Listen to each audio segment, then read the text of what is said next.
Karena kau telah membuat kekacauan di tempat ini, banyak orang yang telah menjadi korbanmu. Berani-beraninya kau membuat perkara denganku. Akan kuladeni tantanganmu.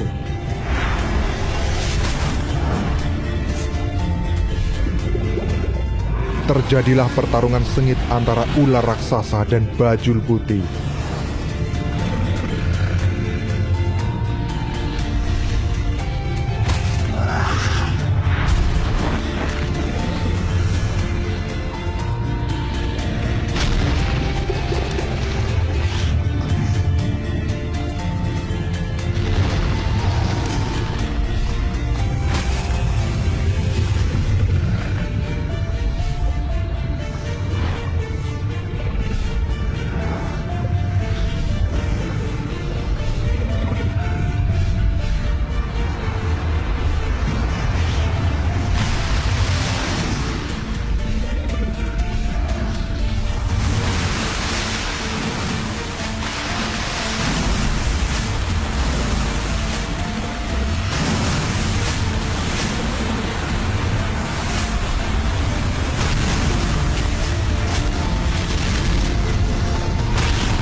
Akhirnya sang ular berhasil mengalahkan bajul putih.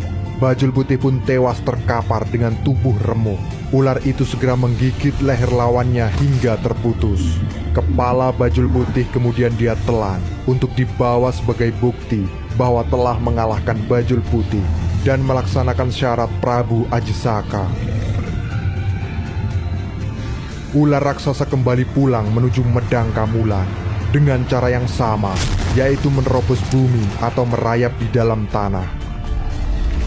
Setelah sekian lama merayap di dalam tanah, ular itu merasa sudah sampai di Medang Kamulan.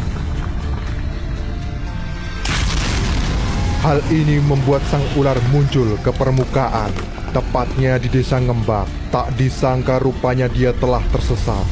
Kemudian ular raksasa itu melesak kembali ke dalam tanah. Beberapa